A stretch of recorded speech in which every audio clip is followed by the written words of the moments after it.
Get ready for a game changer! Tonight's guests, currently being destroyed in a time war of their own, it's Professor Gallifrey. My schedule is packed and I'm having a crisis. His face isn't shaped the way you think it should be. It's Arrow Awesome. My mouth is on top of my skull. We sure love a self-descriptor. It's Ace Idiots. Actually? I think I'm supposed to be on actually. And finally, your host, me. I've been here the whole time. This is Wildlife, the only wildlife where the wild changes every life. I am your host, Super Geek, because the other robot was busy. I am joined today by these three lovely contestants. Now, you all understand how the wild card works. No, until I see it. That's right. Our players have no idea what wild card it is they're about to deal with. The only way to learn is by playing, the only way to win is by learning, and the only way to begin is by beginning. So without further ado, let's begin. Players, if you'd be so kind to notice, there are yellow buttons in front of you at your feet. Feel free to press them whenever you deem necessary. I will tell you if you're wrong. That was incorrect. Players, where was the enchanting table in last life? I think that was Gal. It was at spawn. That is correct, and a point on the board for Gal. Question number 2. Which season did Skiz not participate in?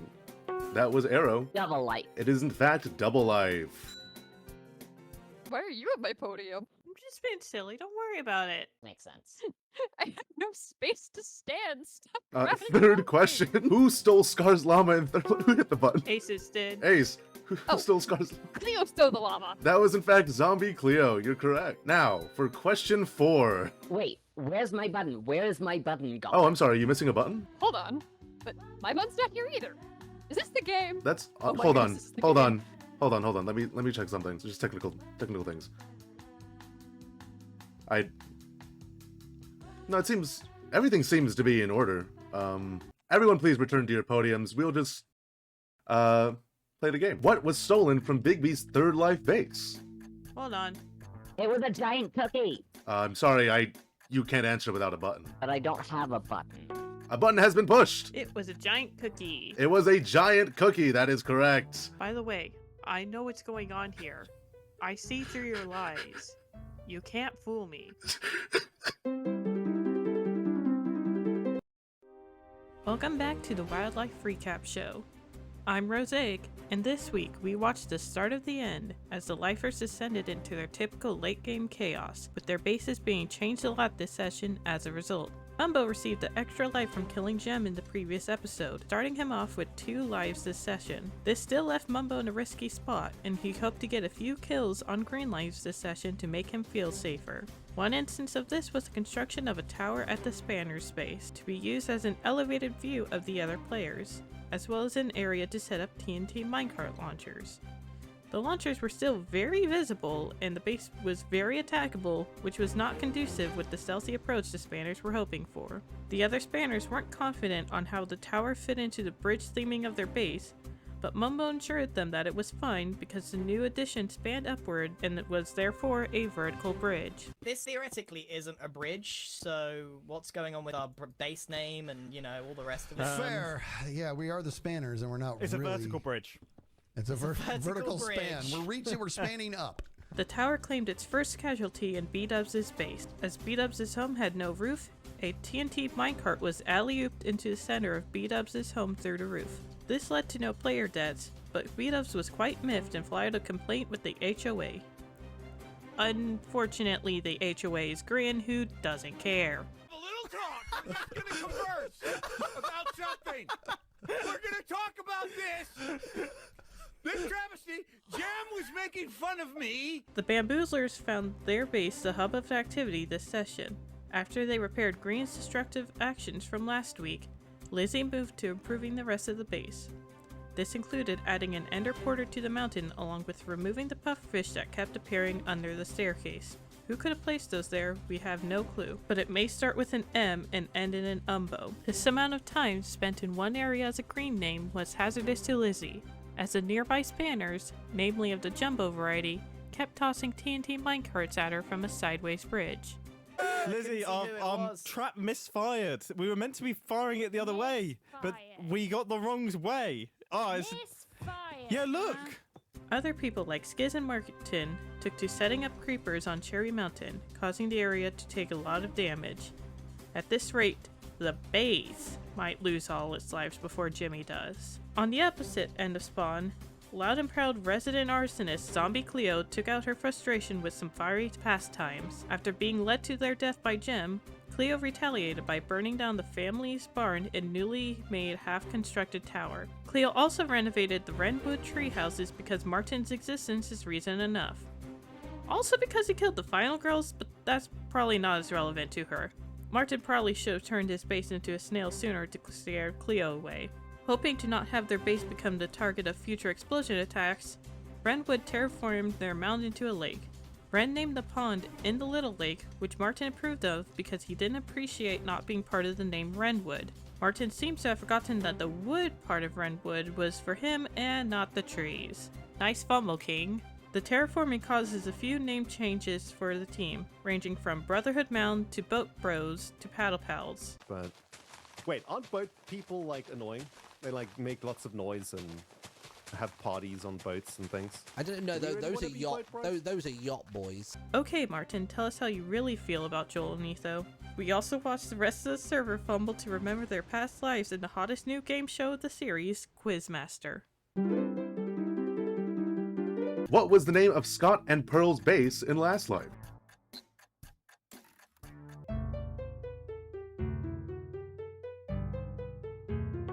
Going.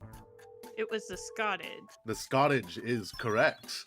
Players, I have a great question. Who was the tallest player in real life? Where are you guys going? I don't know if I can do this parkour. Oh, there's a Wait, button. no, I want it. Oh man. I don't know how to answer these. I mean, to answer the question, you need to find a button arrow. Someone has pushed a button, so you will have to return to your podium. Oh, okay. Who was the tallest player? Big B was. It was Big B. Now, this is concerning because Gal has 4 points and you guys have 1, so you guys need to start finding buttons. What button? You gotta start looking. I don't know what to tell you. What was the name of Jimmy's frog in Limited Life? Is there anything behind this painting? No? Okay. I see a button up there. I pushed this button, but it isn't doing anything. I'm starting to think there needs to be a specific type of button. I found one, but I don't want to win that easily, so I'm just gonna wait for someone else to push it. I'll push it, I'll push it. A button has been pushed! Wait. Do I have to answer? You do, in fact, have to answer if you hit the button. What was the name of Jimmy's frog in Limited Life? I don't know. I just remember that it had 3 names, but I can't remember any of them. Can I help them? You can help them, but they're still gonna get the point. Okay, the first name is Judge. Oh! Judge, Judy, and Executioner. That is correct! Which 2 lifers players was the tower competition between in Secret Life? Guys, there's a lot of paintings in here for some reason. Yeah, we've already checked them though. I don't think you have. I already tried to jump into every single one. I really don't think you have. I really don't know which one I'm missing because I thought I'd been to them all. Why are you guys so bad at this? I've seen 3 of you jump through the painting and miss. Mighty is standing in the painting. They're blind, Mighty. I can't even do anything about this.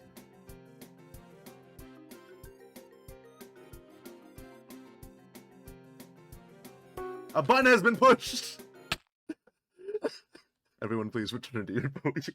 Arrow, which 2 lifers was the tower competition between? Okay, so it was 3 people actually because it was Pearl, Mumbo against Joe. I'll take it. Pearl was helping Mumbo, but it was Mumbo's competition. That is a point on the board for Arrow. I can't wait to go back to Farmer Michelle and die.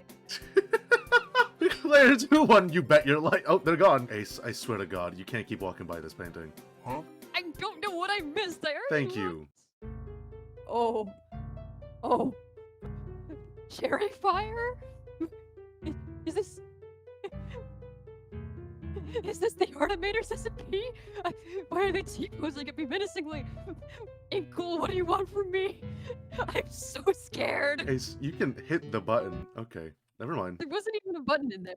There was a button. It's okay, I didn't know the answer to the question anyway. You don't know the answer? The answer is one of the women who could kill me. It's Lizzie. I don't think Lizzie could, but that is the correct answer. So there's a point on the board for Arrow. What was Pearl's dog's name in Double Life? A button has been pushed. It was Tilly! I'm sorry, you have to wait till you get your podium. Okay. It was Tilly. The answer is Tilly.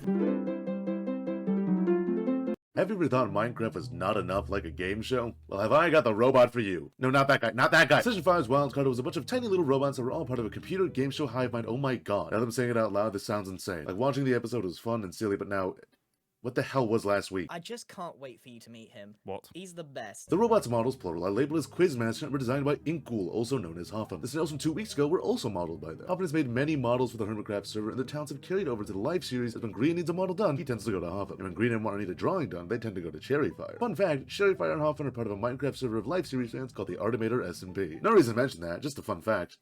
Okay, I lied. It wasn't just for fun. God, I love lying. 7 members of the Artimator S&P helped work on the wildcard for this week. Their names are Driftflu, Inkcool, Applestrudel, Cherryfire, Hope Petal, Cocobats, and Maru. The group has been posting on their Twitters and Tumblrs about the questions they made, so be sure to check them out on their socials shown on screen. Fun fact about this room, I managed to grab everyone's Minecraft skin with little issue, except for one. Maru has so many Minecraft skins to choose from that I had to DM them personally because I had no idea which one to use. They responded very quickly and helpfully told me to use this one, so everyone say thank you to Maru for not having a life offline. The Quizmaster would descend from the sky, holding an umbrella like Mary Poppins as it floated down on its hover engine. Oh my god, it's so much crazier every time I speak. Music would play as the robot floated in. This music was composed by Ollie TheOrionSound, yes, that is his legal first and last name, and was actually provided in full to the fans in a video he uploaded on the same day as a live episode. He posted both the song for the robot's landing, along with a song that plays when they ask a question, and also released the snail sound effects from 2 weeks ago. This was actually incredibly helpful for us. You've heard the songs in this video already, and I'm very grateful. Wait, am I being nice to Ollie? Have I forgiven him for accusing me of cheating at Wordle? I'll have to think about this. A lightning crash sound would play every time a Quizmaster spawned, but would only be audible to one lifer at a time. This is because the robot would target one specific player to ask a question to. The robot apparently had terrible bedside manners, as it didn't ask for consent and forcibly placed a lifer into the game show. That's so much stuff. Wait. Oh, okay. Something's burning down. I hope it's not the car.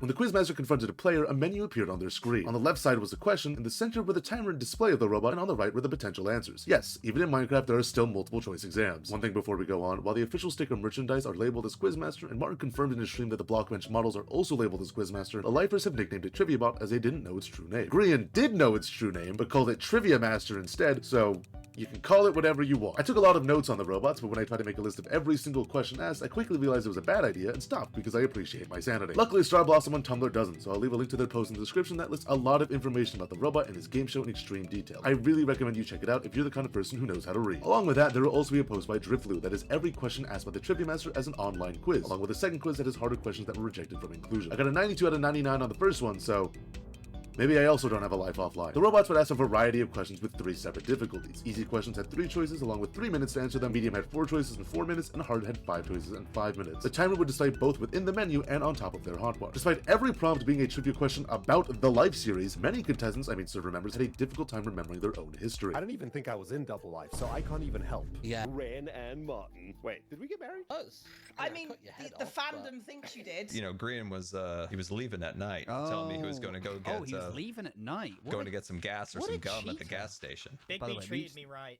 Oh my god, I built you a panda reserve! These mother life and lifers are so life and homosexual, I'm gonna life and end it. If a question was answered correctly, the Quizmaster would grant gifts to the player who answered it. These items can only be taken by the answering player, as seen with Joel's death. If you want a breakdown of every prize given to each player, still not giving that to you. Well, some of the items gifted were purely beneficial to the player, like diamonds and golden apples. Others were clearly meant to be used as traps to kill others, like pufferfish and end crystals. The most powerful items given were tridents and maces. While the tridents were enchanted with loyalty 1, the maces were not as useful, as they only had a small amount of durability, meaning you had to make sure your strikes counted. There was also one prize that seemed beneficial at first, but wasn't. What you want to give me one? Big brain. I know I got big brain. Netherite helmet. Oh! They can't wear those. If a player got the question incorrect, they would be given one of a variety of punishments, such as becoming unmanageably big, being forced to wear full leather armor cursed with binding, or having your voice replaced with a theremin. Mumbo, can you convey emotion? Like, can you sound angry or happy or anything? Okay, he's excited. He's excited. No, I'm angry! Or upset about something. People still know what theremins are. While multiple players did try to trick others into selecting the wrong answer, Martin was the #1 member of the I Like to Cause Problems Club this week, as he is every week. He consistently did his best to either lie or cause doubt in other players who were answering the Quizmaster. This would yield incredible results, like when he lied so well that Mumbo listened to him instead of Scar. But there's at least one person on the server who remembered not to trust the man who made Screw the Nether but still goes there anyway.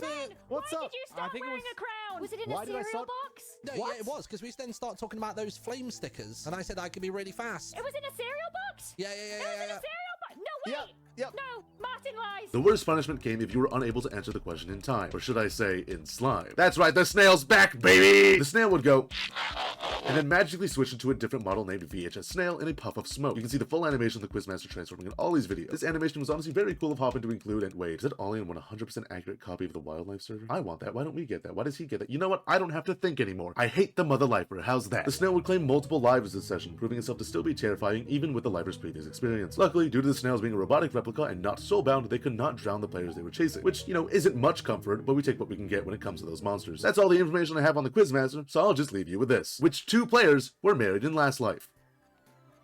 Come on. Question's easy. You don't even need the multiple choices that I gave you, and I gave you those. Oh, come on, you're gonna run out of time. Just answer it. Are you serious? Oh. Oh, you need to run. Like now. It won't stop chasing you until you get asked another trivia question. Good luck! With murder on many people's minds, everyone took the time to figure out exactly who was likely to kill them. Despite all of the internal conflicts we saw last week, the final girls appear to have worked out their issues in favor of surviving. This did not extend to Bigby, who, after his almost betrayal last week and frayed relationships this week, found himself fully disconnected from the final girls. In a conversation between the final girls and Brotherhood Mound, Bigby accepted Ren's invitation to join his side. Group name or no? I think it Apparently kinda the 4Gs changes. or something. Yeah, the 4Gs. Don't even say. I'm with you guys. The 4Gs. Bigby, you already- I've now well, left it.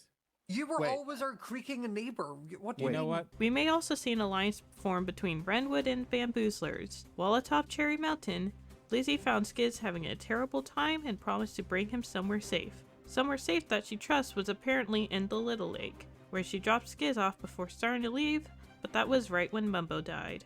By the way, Mumbo died. More on that later. She then walked back and stuck around to have a boat race around the farm island of the Paddle Pals at the end of the session, which may just become an important bonding moment that becomes important in the future.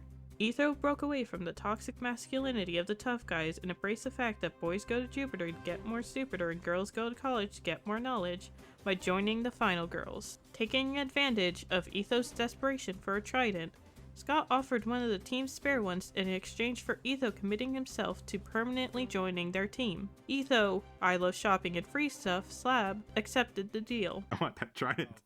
I got nothing fun. Etho, you were part of the group that got me killed. Yeah, if you're part of the group that got Cleo killed, I can't trade with you. I'm not part of anyone's group. I'm a solo player.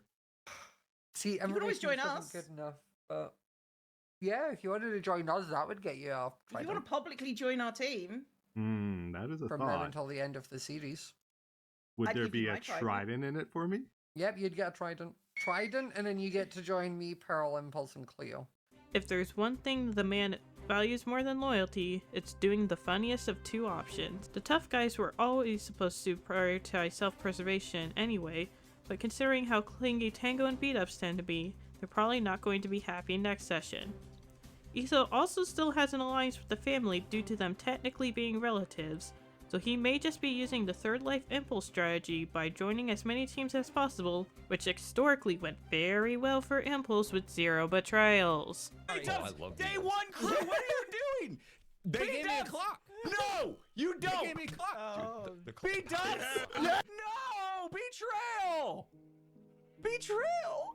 After causing Scar's bot to time out and murder him, Grian decided his grudge with Scar was clear. In addition to apologizing and saying he was no longer going to try and perma-kill Scar, Grian offered one of his team's maces to him. Scar accepted this, but missed and or purposefully ignored the part where Grian said he was still after Jimmy.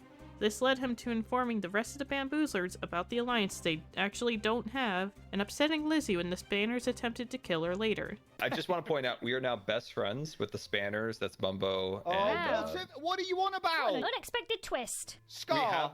Is it too much to ask for clear communication in this series? Yeah. Being 2 of the few remaining dark greens, the family found many people after their tasty lives. With so many people attempting to kill the 2, it seemed that all alliances with them were out the window. Joel went down to Lime in this past episode, and Gem has changed her skin to Lime this upcoming session, so whether these friendships will be repaired is up in the air. We now go to our field correspondent for more details on all the deaths and kills that shook up the alliances this week. Next question. Why did Ren have a crown in Third Life? Oh man, I can't wait to go back to the Torment Nexus. I mean, there are other options. You don't have to do pufferish push. No. I need my enrichment. Okay, I believe in you. A button has been pushed. Ren found it in a cereal box. That is incorrect. Please, someone find a new button. Yippee! Back to pufferfish hell. I don't think Aces is going to finish that. I don't either. I believe in Ace. I think they can get pufferish push. It's not hard either. It's just Ace is bad. Oh goodness. Ace is having a situation. A button has been pushed. Arrow, why did Ren have a crown in third life?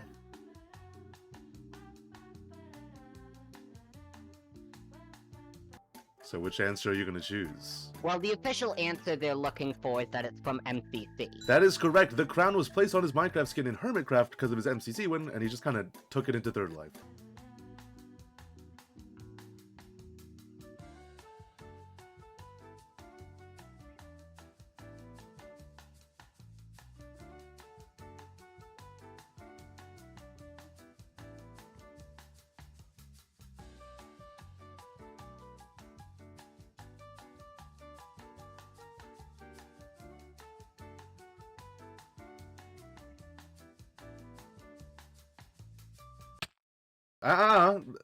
There's not even a question yet. What was the name of the Ravager that killed Jimmy in Limited Life?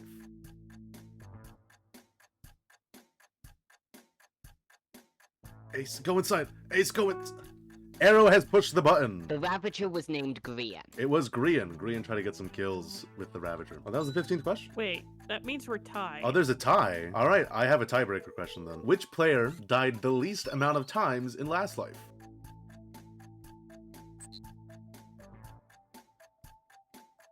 Ace, I feel like you should... Why do you have a boat? I think the only button... Yeah, hold on. A button has been pushed. Which one was pushed? I pushed the one in the BAM HQ. You lied about it? Yeah, I found the button when I didn't know the answer to one and just lied about using it so no one else would go looking for it. That's crazy. That's messed up. Gal, which player died the least amount of times? It was Jimmy. It was Jimmy. And with that, your winner is Professor Gallifrey. That does it for us here at Wildlife. I have been Super Geek, reminding you that the only thing stopping the robot uprising is telling me which of these 5 objects is the number 9. Like, comment, and subscribe. Good night, everyone.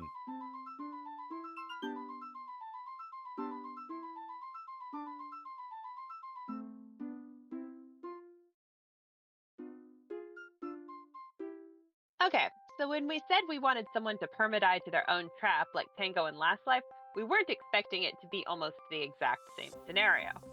This past session had a lot of deaths, with a number of them technically outside the rules, but those have just been suggestions since Third Life, so it's fine. Starting with the Quizmaster's kills. After Martin failed to answer a question, a Ravager spawned on top of his house. Despite being inside of his front door water column, Martin opted to run to the back of his base, where Big B, Jimmy, and Ren were. All 4 lifers jumped off, with only Ren managing to save himself while the other 3 died at the same time. Big B was pushed off by Jimmy, running to the ledge and fell to his death. Then, Jimmy threw a pearl, but it collided with Martin and he waterlogged a leaf block with his bucket instead of clutching. Finally, Martin just straight up failed to bucket clutch. Nice fumble, King. After failing to answer their questions in time due to players hiding their bots, Scar and Jimmy both got killed by VHS snails. It's possible. Dang it. Scott, do you want intel? It's gone. It's whatever. Wait. Oh no. What's that sound? This way, Scott. The snails! The snails are back! I gotta escape! How do I escape? Oh! Funnily enough, Jimmy did manage to dig his robot up, but Cleo punched him away directly into the snail. They may be the bamboozlers, but it seems they are frequently the ones getting bamboozled. By the way, the total kill count for characters voiced by Ollie is 32. The number 1 killer in the Life series are still snails and their robot cousins. The robot could also be considered responsible for more deaths if you count those caused by the rewards it gave out. Martin used an end crystal that Ren won to claim a life off of Scott, accidentally killing Impulse and Cleo as well. He went from yellow to lime, and promptly back down to yellow when Pearl confronted him for killing her teammates. After waiting for him to open his trivia menu, she placed an end crystal between herself and Martin and killed them both. He was lime green at the time, and she was not allowed to do this, but we'll say it's allowed under the rule of cool. Excuse me, sir. Hi. What was up with that nonsense, huh? Honestly, I was panicking. You just took out all of my teammates. I'll be honest, all at I'm once. really surprised it was all of them at once. What's your question, man? My question's horrific, by the way. I've got nothing but really tricky questions. Lilacs and poppies, lily of the valley and tulips, rosebush and alliums, dandelions and blue orchids, sunflowers and oxide days. Another deadly reward handed out, the low durability mace, was also put to use. Mumbo did not throw away his shot and managed to kill Cleo at the final girl's base, but Tango was not so lucky. He tried multiple times to get the jump on someone, but his poor hand-eye coordination only got him a sprained ankle. He eventually managed to kill Joel, but then continued to miss for the rest of the session. Counting all of those deaths, this brings all these characters to 39 kills. That's almost as many deaths as the entirety of Double Life. Let's talk about Creepers and TNT, the strongest cornerstones of death in the Life series. Skizz's Spawn's Creeper took out Lizzie with help from Martin's Cobweb. Mumbo failed to blow Gem up with TNT, but did leave her low health, allowing Martin to sneak in behind and place a Creeper that killed her. Joel managed to die to Tango again, this time by Creeper, which made him panic and open his settings. In an equally explosive effort, Gem teamed up with Scar to get him a kill. Scar placed a trap under one of the bridges by the family's base, and Gem led an unsuspecting Cleo to their death. This had no consequences for the barn whatsoever. Big B was victim to a lava bucket by Skizz, but as Big B had recently gotten rewarded with fire resistance by Quizmaster, Skizz resorted to blowing him up with a Creeper instead. Skizz did this for the love of the game, as killing a yellow life gains him nothing.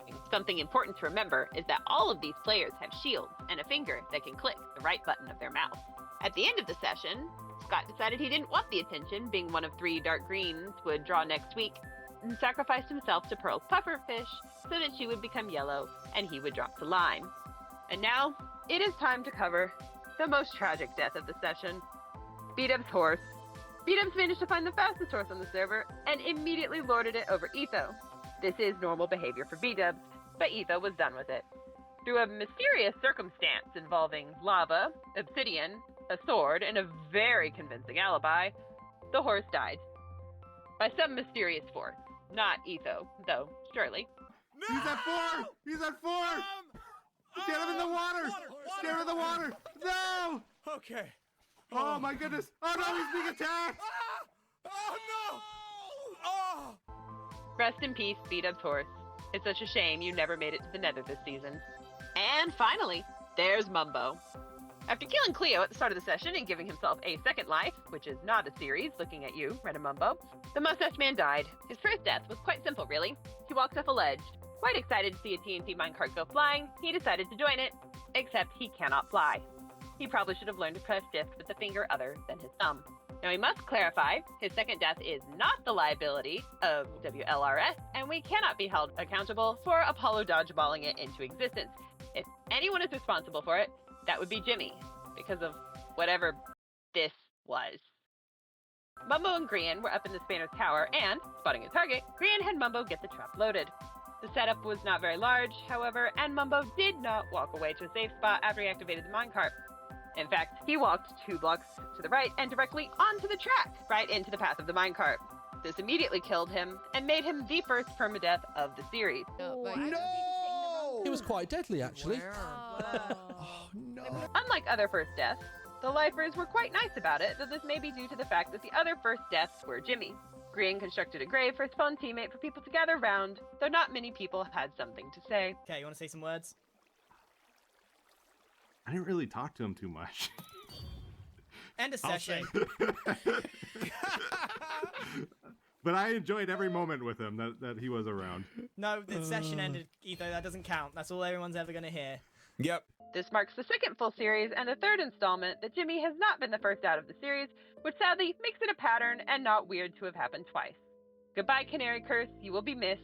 I can't believe you let the coal miner die. And that's it for this week. With the first permadeath of the season and everyone on 4 or less lives, we're sure to see a quick descent into more bloodshed, betrayal, and buffoonery. Here is a list of everyone's current lives. There were a total of 20 deaths this session, most of them due to direct player actions. I've been Rosaic, thanks for watching, and we'll see you next week.